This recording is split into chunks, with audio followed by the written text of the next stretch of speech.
Hi guys, my name is Orin and I'm Sequence CTO. Today I want to show you how to implement a very simple strategy that sets up a rainy day fund for whenever you need it. So the idea is to split up your income so that you always have a set amount set aside for whenever trouble hits. So let's jump right into Sequence and see how simple it is. Before we got started, I've connected my bank accounts. I've connected a checking and a savings account. You do that by clicking on Add Account, choosing a depository account, selecting your bank, entering username and password, and connecting your account. Now, like in many cases with Sequence, you want to have a source for the funds. So for that, we usually use a port. A port is the entry point for funds into Sequence. So let's give this point a name.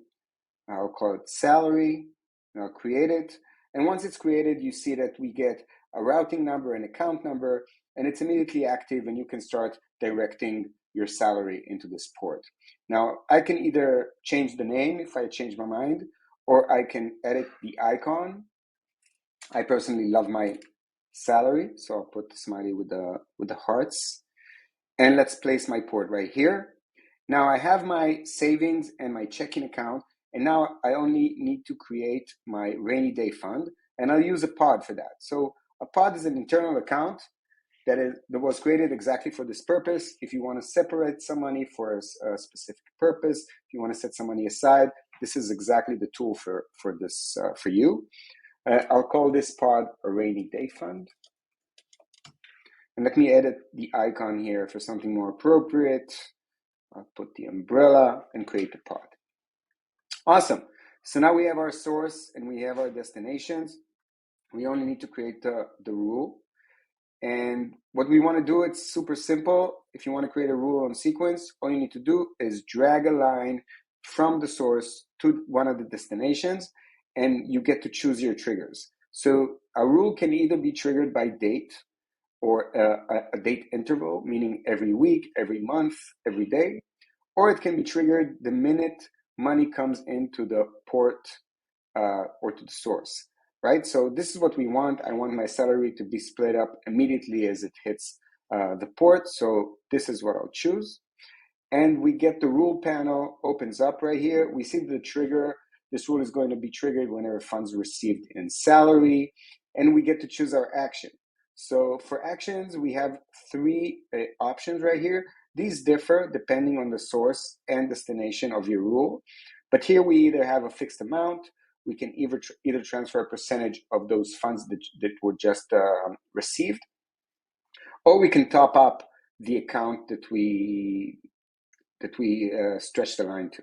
So for here, I'm going to choose to transfer a percentage of incoming funds, and I want to transfer 70% of my income into my checking account for everyday usage, expenses, and so on. And I want to transfer 20% into my savings because I know how important it is to save. And I want to allocate my last 10% to my rainy day fund. Now, this is an awesome rule, and it'll work if you click save, whenever money comes into salary, it's going to be split up with this ratio between these accounts. But there's something that's not quite right for me here, is that I don't want to keep aggregating money into the rainy day fund endlessly. Like I think a rainy day fund should be a set amount, but not more than that, right?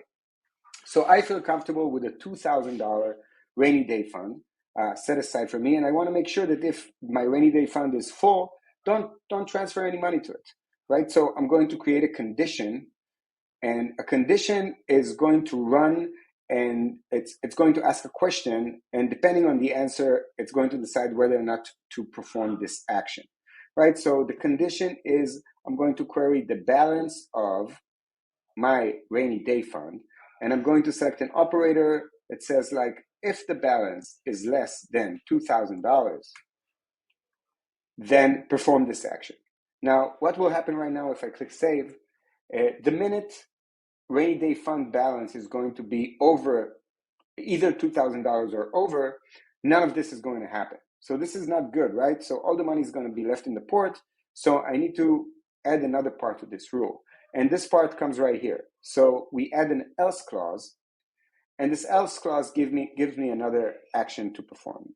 And what it means basically is this condition is going to be raised, and if it is true, then this action is going to run. And if it's not true, then this action is going to run, right? And you can repeat this, like you see, you can add more conditions, but we don't need to right now.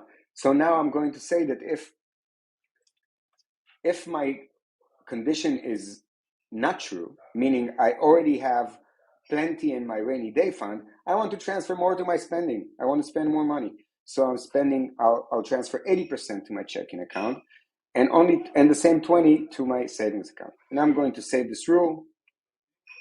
And now I'm all set up, right? So just to sum things up, if we look at the rule, once money hits salary, it's going to transfer 70% into my plaid checking, 20% into my plaid savings, and 10% into my rainy day fund, unless I have $2,000 or more in my rainy day fund, and then it's just going to do the second part, which is 80% to my checking and 20% to my saving. So that's it. Thank you for watching.